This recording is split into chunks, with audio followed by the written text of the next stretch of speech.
Okay. Saya record lah. Okay. Untuk pagi ni insyaAllah kita akan berkongsi berkaitan tentang kisah Nabi Hud alaihissalam, di mana hari ini insyaAllah kita akan membaca surah Al-A'raf ayat 65 sehinggalah 72. Saya ingatkan pendek, rupanya panjang ayat ni. Okay, tak apa. Baik, kita akan mulakan bacaan. InsyaAllah hari ini saya akan memimpin bacaan untuk surah Al-A'raf. Kita mulakan dengan ayat 65 insyaAllah. Right. أعوذ بالله من الشيطان الرجيم. بسم الله الرحمن الرحيم. وإلى عاد أخاهم هودا قال يا قوم اعبدوا الله ما لكم من إله غيره أفلا تتقون. قال الملأ الذين كفروا من قومه إنا لنراك في سفاهة وإنا لنظنك من الكاذبين.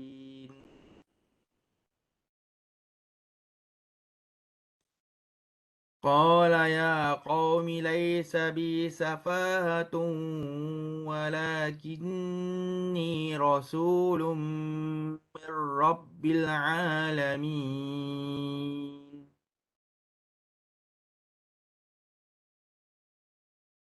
أبلغكم رسالات ربي وأنا لكم ناصح أمين.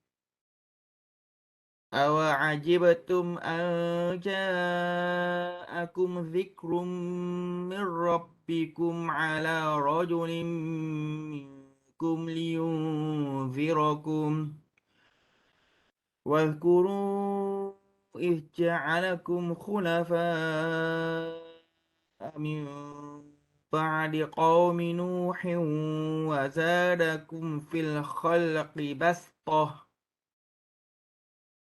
واذكروا آلاء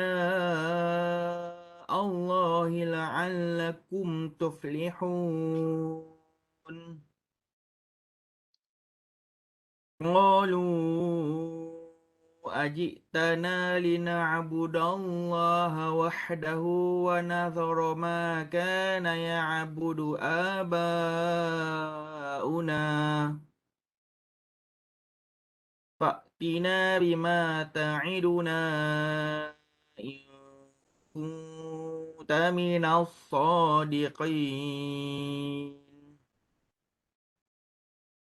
قال قد وقع عليكم من ربكم رجس وغضب أتجادلونني في أسماء سميتموها أنتم وآباؤكم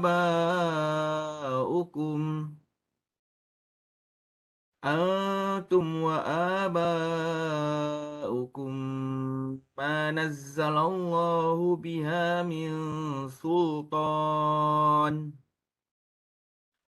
فانتظروا إني معكم من المنتظرين. فأنجيناه والذين معه برحمة منا وقطعنا دابر الذين كذبوا بآياتنا وما كانوا مؤمنين. صدق Allahul Azim. Baik, seterusnya saya menjemput untuk membaca terjemahan. Ada volunteer ke nak bacakan terjemahan? Puan Hamimah boleh? Ada Puan Hamimah? Boleh Ustaz? Boleh. Dipersilakan. Ayat 65. Dan kepada kaum Ad, kami utuskan saudara mereka, Nabi Hud. Ia berkata, wahai kaumku, sembahlah kamu akan Allah. Sebenarnya tak ada Tuhan bagi kamu selain daripadanya. Oleh itu, tidakkah kamu mahu bertakwa kepadanya? Ayat 66. Ketua-ketua yang kafir dari kaumnya berkata, sesungguhnya kami, wahai Hud, nampakmu berada dalam kebodohan dan sesungguhnya kami fikir engkau adalah dari orang-orang yang berdusta. Nabi Hud menjawab, wahai kaumku, tidak ada padaku sebarang kebodohan, tetapi aku adalah seorang rasul dari Tuhan sekalian alam. Ayat 68, tugasku menyampaikan kepada kamu akan perintah-perintah yang diutuskan oleh Tuhan dan aku adalah pemberi nasihat yang amanah bagi kamu. Ayat 69. Adakah kamu merasa ragu-ragu dan hairan tentang datangnya kepada kamu nasihat pengajaran dari Tuhan kamu melalui seorang lelaki dari golongan kamu untuk memberi peringatan kepada kamu? Dan kenanglah ketika Allah menjadikan kamu khalifah-khalifah sesudah kaum Nabi Nuh dan Allah telah menambahkan kamu kelebihan dan kekuatan pada bentuk kejadian tubuh kamu. Maka kenanglah akan nikmat-nikmat Allah supaya kamu berjaya. Mereka berkata, adakah kamu datang kepada kami supaya kami hanya menyembah Allah semata-mata dan meninggalkan apa yang pernah disembah oleh datuk nenek kami? Kami tidak akan menurut. Maka datangkanlah azab yang engkau janjikan kepada kami jika betul engkau dari orang-orang yang benar. Auzubillah. Ayat 71, Nabi Hud menjawab, sesungguhnya tetaplah kamu akan ditimpa azab dan kemurkaan dari Tuhan kamu. Adakah kamu hendak berbahas denganku mengenai nama-nama yang hanya kamu dan nenek moyang kamu menamakannya, sedang Allah tidak sekali-kali menurunkan sebarang bukti yang membenarkannya? Maka tunggulah kedatangan azab itu. Sesungguhnya aku juga dari orang-orang yang turut menunggu bersama-sama kamu. Ayat 72. Maka kami selamatkan dia dan orang-orang yang bersamanya dengan rahmat dari kami. Dan kami binasakan serta putuskan keturunan orang-orang yang mendustakan ayat-ayat kami. Dan mereka bukanlah orang-orang yang beriman. Okay. Masih saya ucapkan kepada Puan Hamimah. Okay. Baik, ini adalah kisah berkaitan tentang Nabi Hud di mana ada perbahasan ataupun kata apa? Uh, Berperdebatan di antara Nabi Hud dan kaumnya, iaitu kaum Ad. Okey, baik. Sebelum kita mulakan berkaitan tentang kisah Nabi Hud ini, kita pergilah, kita remind balik beberapa hukum-hukum tajwid. Okey, suka saya ingatkan, kita mungkin berjumpa beberapa kali di dalam soal Quran di mana kita ada huruf sin ke atas ni. Kita kena baca sin ke kena baca sod? Okey, kita kena baca huruf sin sebab apa? Sin ni di atas. Cara kita nak tahu ialah sin ni berada di atas lah. Jadi fi khalqi bastoh. Bukan bastoh bastoh. Kalau ikutkan kita punya qiraat kita baca bastoh. Okey. Baik, mungkin kita boleh remind balik. Okey, di mana hukum tajwid di sini? Okey. Nun mati bertemu dengan za. Jadi nun mati bertemu dengan za hukumnya ialah apa hukumnya? Tuan-tuan dan puan-puan. Apakah hukum tajwid? Nun mati bertemu dengan huruf za. Apa dia? Apa nun mati bertemu dengan huruf za? Kat sini. Liyunzirakum. Okey, jawapannya ialah ikhfa hakiki. Jadi macam mana kita nak membunyikan ataupun membaca ikhfa hakiki ini? Ikhfa ni khofa ataupun tersembunyi ataupun menyembunyikan. Okey. Jadi kita menyembunyikan makhraj za itu di dalam nun. Jadi bila kita baca liyunzirakum, kita dengung kemudian kita nun tu kita kena keluarkan kita punya lidah. Sebab apa keluarkan kita punya lidah? Sebab makhraj roza ni di kat lidah lah antara dua gigi ni liyunzirukum. Kita menyembunyikan makhraj za itu dengan bunyi dengung tu. Liyunzirukum. Ya, tuan-tuan dan puan-puan. Seterusnya kita ada hukum tajwid yang lain di mana ala rajulim minkum. Ada dua hukum tajwid kat sini. Yang kita boleh study lah. Ala rajulim minkum. Okey. Kat sini kita ada tanwin. Dua baris bawah. Kalau kita tengok dari sudut orang kata apa? Kalau kita tengok kita punya mushaf tu kan, kalau tanwin yang sengit sikit, sengit sikit. Ini berdekat macam ni lah sengit kan. Ala nu min ba'di qaumi nuhin. Ni sengit sikit, jadi kita kena dengung. Okey, jadi kalau kita bertemu dengan tanwin, kalau dhammah, okey, dhammah. Kalau dhammah, kalau dhammah dia punya waw ni samalah waw ni. Tapi kalau dia izhar ataupun jelas, tengok ni. Nasihun amin. Bentuknya macam ni. Tapi kalau bila kita ada dengung, kita dia punya tulisan agak sengit sikit. Ala rajulin minkum. Kat sini tanwin bertemu dengan mim. Hukumnya ialah idgham ma'al gunnah, di mana kita memasukkan huruf tanwin tu ke dalam huruf mim. Ala rajulim minkum.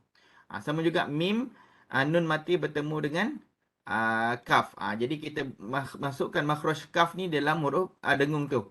Minkum. Kalau tak salah saya makhraj huruf kaf ni di pangkal lidah. Pangkal, bukan hujung, pangkal. Ak yang bertemu dengan kita punya yang bertemu dengan kita punya langit-langit, pangkal langit-langit. Okey. Alright, itu sedikit sebanyak berkaitan dengan hukum tajwid ya tuan-tuan dan puan-puan. Baik, kita cuba membedah tuan-tuan dan puan-puan. Siapa sebenarnya Nabi Hud alaihi salam ini? Okey. Nabi Hud alaihi salam ini secara umumnya ialah daripada memang keturunan Nabi Nuh lah alaihi salam. Di mana keturunan Sebenarnya. ya. Kenapa Puan Hani? Okey. Terbuka mic Puan Hani. Alright, tak apa, saya tutupkan. Kalau ada apa-apa soalan boleh tanya Puan Hani Okey. Alright. Jadi, siapa lagi yang buka mic ni? Okey. Kalau ada terbuka mic kan, kadang-kadang kita tercerita benda bukan-bukan kan. Okey, keluar kat mic pula. Okey. Baik. Alright. Nabi Hud alaihissalam ialah berketurunan daripada Nabi Hud ni berketurunan daripada Nabi Nuh alaihissalam, di mana kita ingat kalau kita belajar sejarah kaum Nabi Nuh yang terselamat daripada banjir besar tu. Mungkin ada yang berpandangan bahawa berapa ramai yang terselamat sebenarnya? Adakah ketika banjir itu semua satu bumi yang tenggelam? Ada banyaklah pandangan tapi kalau saya mengikut pandangan yang mengatakan satu bumi ni tenggelam. Satu bumi ni tenggelam. Kemudian yang terselamat hanya 83 orang. Sekitar 83 orang, ada banyak pandangan sekitar 83 orang, iaitu 80 orang pengikut Nabi Nuh alaihissalam dan 3 orang ialah 3 orang anak lelaki Nabi Nuh alaihissalam, iaitu Sam, Ham dan Yafis. Okey. Yafit. Ejaan dia lebih kurang macam ni lah. Yafis. Okey. 3 orang. 3 orang anaknya yang hidup. Jadi Nabi Nuh alaihi salam adalah jalur daripada Sam. Okey, Sam. Okey. Sebab yang saya faham lah daripada anak Nabi Nuh ni, 3 orang ni, di mana yang ditakdirkan oleh Allah Subhanahu Wa Taala yang 80 orang pengikutnya yang lain-lain itu tidak berketurunan lah. Jadi yang ada keturunan ialah daripada Sam, Ham dan Yafis. Mengikut jalur Sam ni lah Nabi Nuh alaihissalam. Okey, kemudian Nabi Hud alaihissalam ini juga ialah seorang nabi daripada berbangsa Arab. Berbangsa Arab maknanya dia muncul kepada zaman maknanya dia berbangsa Arab lah. Kalau kita belajar susu galurnya ni panjang lah. Kalau ikutkan dulu dia panggil Arab ni ada Arab ni Arab yang ba'idah lah, Arab yang jauh dulu. Memang Arab betul lah, memang Arab yang asli betul-betul Arab. Okey. Bila saya ingat ada hadis Rasulullah sallallahu alaihi wasallam ditanya, siapakah nabi yang berbangsa Arab? Nabi Muhammad sallallahu alaihi wasallam menjawab, saya hadis tu. Okey, empat orang nabi yang berbangsa Arab, iaitu Nabi Hud, Nabi Saleh, Nabi Shu'aib dan Nabi Muhammad sallallahu alaihi wasallam yang berbangsa Arab. Okey. Di manakah kisah ataupun kejadian berkaitan tentang Nabi Hud alaihissalam ini? Okey, kalau tuan-tuan semua nak tahu, di mana Nabi Hud alaihissalam ini sekitar kawasan yang mereka tinggal ialah di Ahqaf, di Yaman, di Yaman. Sebenarnya di antara Oman dan Hadramaut. Itulah kisah terjadinya ataupun tempat lahirnya Nabi Hud alaihissalam. Baik, kalau kita melihat siapa pula tuan-tuan dan puan-puan, siapa pula kaum Ad ini? Betapa pentingnya Allah menceritakan kisah Nabi Hud dan kaumnya, iaitu kaum Ad ini. Maknanya ada ibrah yang perlu kita ambil. Kalau tuan-tuan semua tak faham, tahu, kisah Nabi Hud ini adalah kisah Nabi yang agak pendek lah. Dia tak terlalu panjang dan tak terlalu pendek. Kalau yang panjang macam contoh Nabi Musa alaihissalam panjang. Kisah Nabi Ibrahim panjang. Kisah Nabi Nuh panjang yang diceritakan dalam Al-Quran. Kisah Nabi Isa alaihissalam panjang dalam Al-Quran. Kisah Nabi Yusuf satu surah terus Allah menceritakan kisah Nabi Yusuf alaihissalam. Nabi Hud ni ada dicerita dalam surah A'raf. Tak salah saya surah Nuh ada, surah Hud ada menceritakan tentang kisah Nabi Hud ni. Ada dalam surah Al-Fajr. Apa ada surah Fajr di hujung-hujung juzuk 30 tu ada menceritakan tentang kaum Nabi Hud alaihissalam. Okey. Kalau kita melihat kaum Hud ni hidup di kawasan perbukitan di antara Yaman dan Oman. Maknanya di situlah, saya tak ingat nama tempatnya, Mufid kot nama dia. Okey, yang sekitar yang di antara Yaman dan Oman ni lah. Okey, kawasan perbukitan, bukit. Kaumnya ialah bertubuh besar dan berumur panjang. Bertubuh dia besar.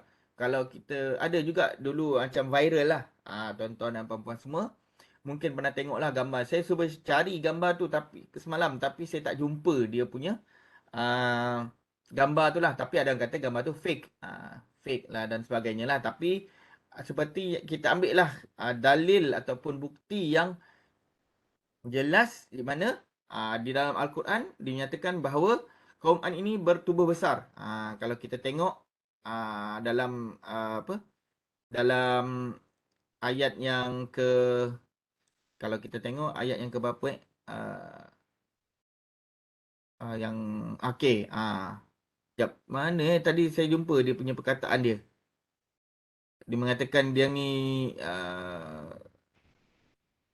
jap, ayat 65 kan. Okey. 65 Ayat 69 Ustaz. 69 Sebab dia kata, dan kenanglah ketika Allah jadikan kamu khalifah sesudah kaum Nabi Nuh dan telah menambahkan kamu kelebihan dan Okey. kekuatan pada bentuk kejadian tubuh kamu kan? Ya betul. Saya tak perasan pula. Maknanya dapat kita simpulkan kat sini kaum Ad ini ialah berbadan besar. Badan tubuh dia besar. Kalau kita ikutkan sejarah tu, dia ada cerita bahawa bangunan yang dicipta itu, kalau kita melihat kepada surah Al-Fajr ni, ayat 6 hingga 8 ataupun 7 sampai 9, saya lupa ayat dia. Okey. Yang ni. Yang bermaksud, kami tetap dan akan membinasakan orang-orang yang menentangmu, wahai Muhammad. Tidakkah engkau perhatikan bagaimana Tuhanmu telah melakukan terhadap kaum Ad? Surah Al-Fajr ni yang kufur derhaka, iaitu kaum penduduk Iram. Iram Zatil Imad, yang mempunyai bangunan-bangunan yang tinggi tiangnya. Tinggi tiangnya maknanya dia telah mencipta menara. Tak silap saya dia cipta menara lah. Tapi panjangnya wallahu ta'ala alam. Nanti kalau nanti saya letak kat YouTube, nanti orang potong pula, dia kata saya bagi cerita yang palsu pula kan. Tapi wallahu ta'ala alam. Tapi setakat ini Kisahnya ialah dia mencipta bangunan yang sangat tinggi dan yang belum pernah dicipta sepertinya. Di dalam Al-Quran dia kata yang belum pernah dicipta sepertinya. Maknanya daripada zaman Nabi Adam alaihissalam sehinggalah kaum Nabi Hud ini tidak pernah dicipta satu bangunan pun ataupun bangunan yang setinggi kepada kaum Ad. Punyalah besar kaum Nabi Ad ni dia punya orang kata apa? Punya sumbangan lah. Dia punya sumbangan ataupun dia punya kemahiran dia. Okey. Maju dari aspek kuasa dan kekayaan. Namun apa yang berlaku ialah seperti yang kita tahu selepas kaum Nabi Nuh alaihissalam ditenggelamkan. Itulah pertama kali manusia kufur ataupun musyrik kepada Allah Subhanahu Wa Taala pada zaman Nabi Nuh. Kemudian bila Allah telah meratakan bumi ini, muncul lagi kemusyrikan kepada Allah Subhanahu Wa Taala yang kedua. Bermulalah yang kedua iaitu kaum Ad, kan kaum Ad yang diutuskan kepadanya ialah kaum Nabi Nuh, Nabi Hud alaihis salam. Okey, mereka menyembah Tuhan Somad, Tuhan Samud dan Harak. Okey, kaum pertama maknanya kaum pertama yang menyembah berhala selepas banjir Nabi Nuh alaihis salam. Dalam arti kata yang lain kaum kedua lah. Okey, kalau kita melihat terjemahan kepada perbincangan ataupun perdebatan sebenarnya perdebatan yang lebih panjang kita boleh merujuk kepada surah Hud, tak silap saya. Lagi panjanglah perdebatannya, tapi ini adalah salah satu perdebatan di antara kaum Nabi Hud, kaum Ad dengan Nabi Hud alaihi salam, di mana mereka ni kaum Ad ini Allah telah utuskan saudara mereka wa ila adin akhahum huda. Allah telah mengutuskan dalam kalangan mereka juga seorang nabi yang dinama Nabi Hud. Ayat dia apa tadi? Saya lupa dah. Wa ila adin akhahum huda. Kemudian Nabi Hud alaihissalam ini menyeru. Itulah tugas seorang nabi dan rasul, iaitu menyampaikan tabligh. Kalau kita belajar, kalau kita ingatlah empat sifat ataupun sifatlah kepada seorang rasul ialah tabligh, siddiq, fatonah dan amanah. Empatlah sifat utamanya. Dia adalah sifat-sifat yang lain, tapi yang utamanya yang sama, yang berkongsi setiap nabi ialah menyampaikan. Jadi mulalah dia menyampaikan, wahai kaumku, sembahlah kamu kepada Allah.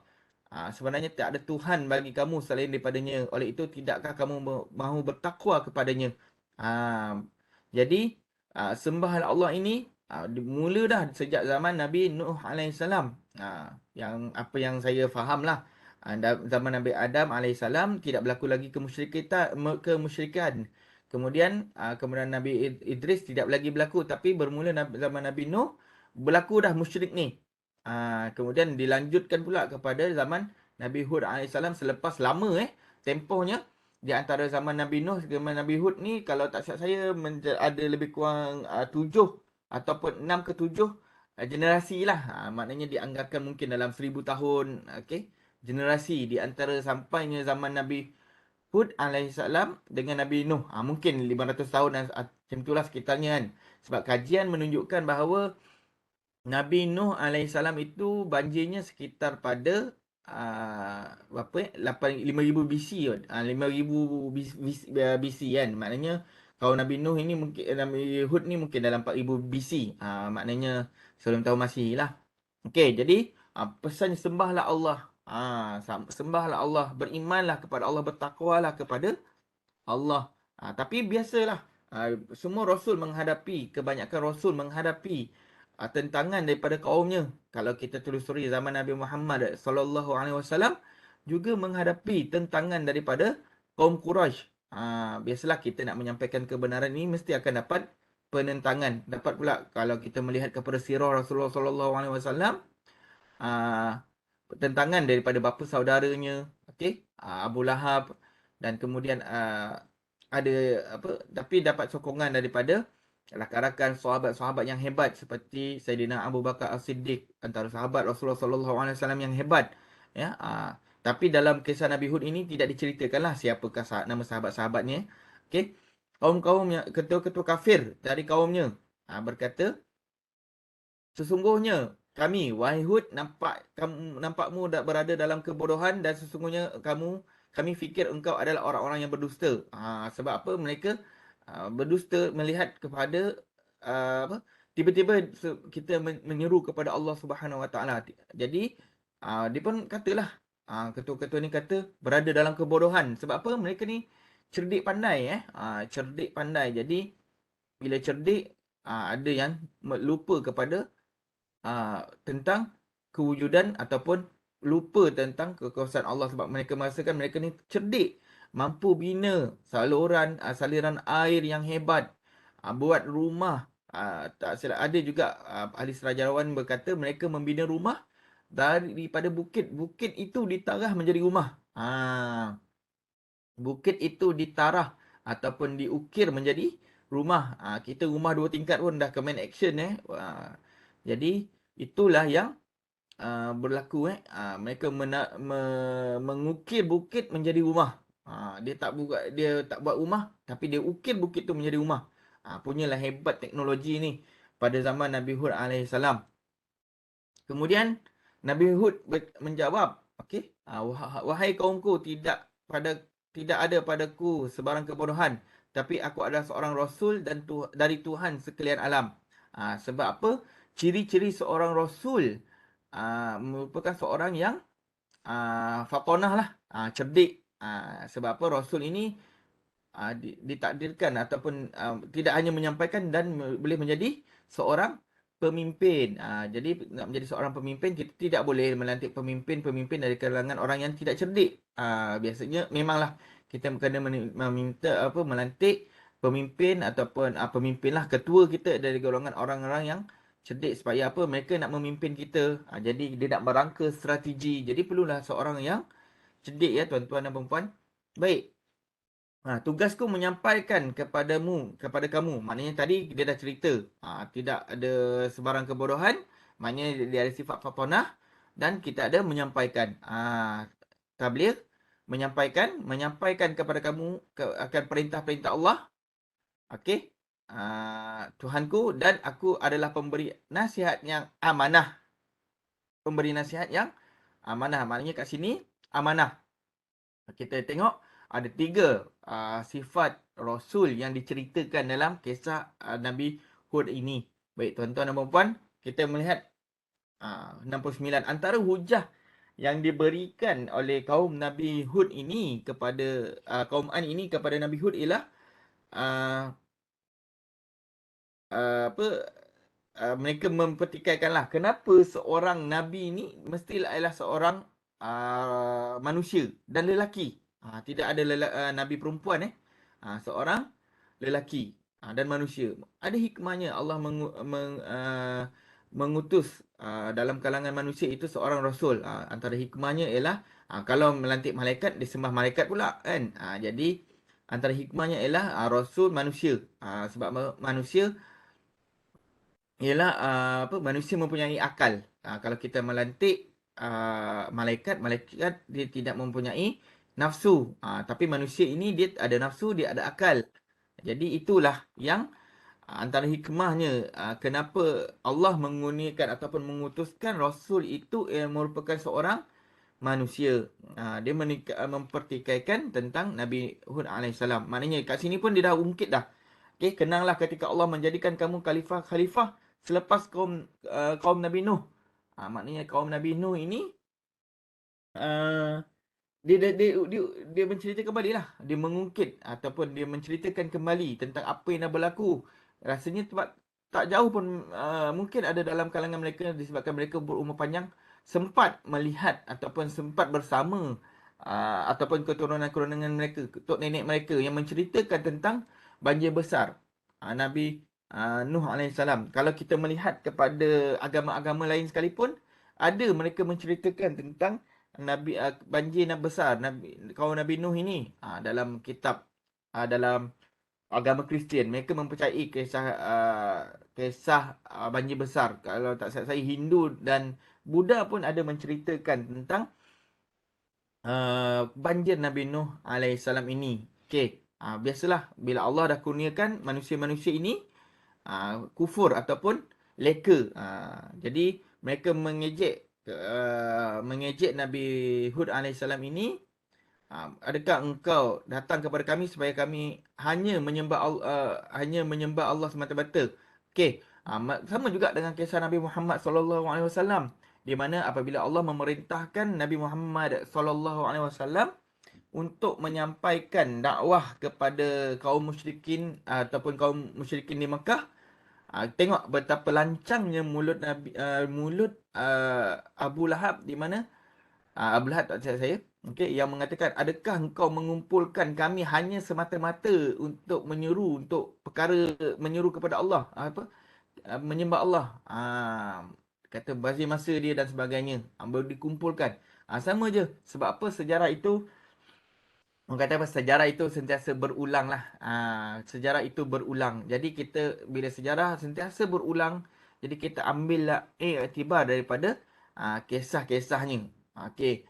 Dan kita ambil lah, okey, kalau dah ada sejarah, jadi kita perlu lebih bersiap siaga. Sebab apa? Sejarah. Kita merujuk kepada sejarah. Okey.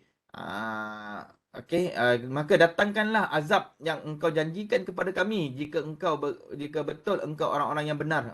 Mereka dahlah tak menyahut seruan daripada Nabi Hud alaihissalam. Mereka cabar lagi. Turunkan azab. Azab ni. Okey. Tapi punyalah dia orang punya apa? Mencabar mereka ialah mencabar Nabi Allah menurunkan azab. Okey. Maka kemudian kalau ikutkan ayat 71 ni, 71 dengan 70. Okey, 71. Okey, maka kami selamatkan dia dan orang-orang bersamanya dengan rahmat dari kami, dan kami binasakan, putuslah keturunan orang-orang yang mendustakan ayat-ayat kami, dan mereka bukanlah orang-orang yang beriman. Maknanya daripada terjemahan ayat 72 ini, menggambarkan bahawa kaum Ad ini habis terus, putus keturunan mereka. Mereka tak, kaum Nabi Ad ini tak ada lagi dah keturunannya. Yang terselamat hanya Nabi Hud alaihissalam dan orang-orang yang bersamanya, dengan rahmat Allah Subhanahu wa taala. Baik. Bagaimana azab Allah kepada kaum Ad ini? Okey.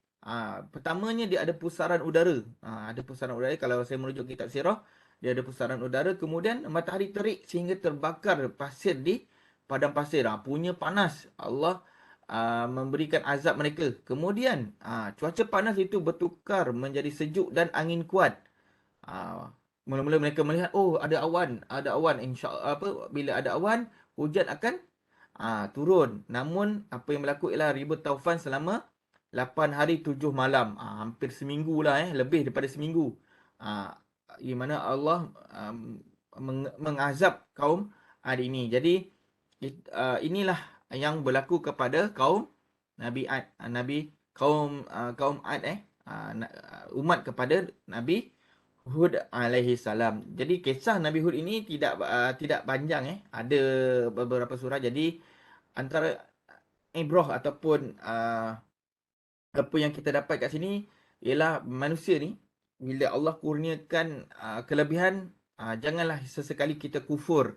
Kita lupa kepada yang maha berkuasa, yang mengurniakan segala nikmat yang kita berikan ini.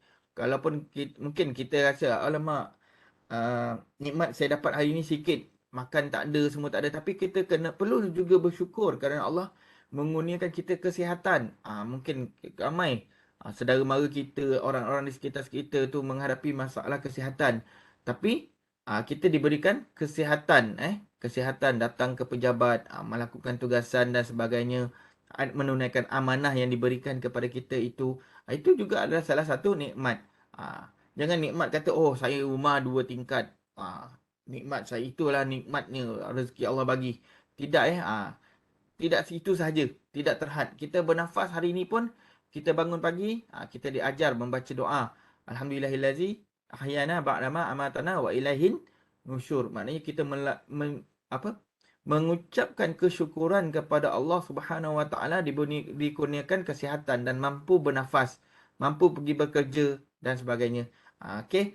Jadi uh, uh, si- saya akhiri kita punya perkongsian hari ini untuk program memudahkan Al-Quran di F54.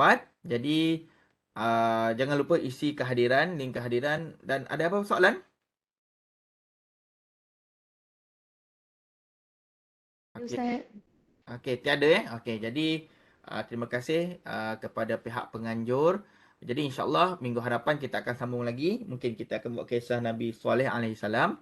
Jadi terima kasih saya ucapkan kepada pasukan F54. Jangan lupa isi link kehadiran. Jadi saya akhiri pertemuan kita ini dengan tasbih kifarah dan surah Al-Asr.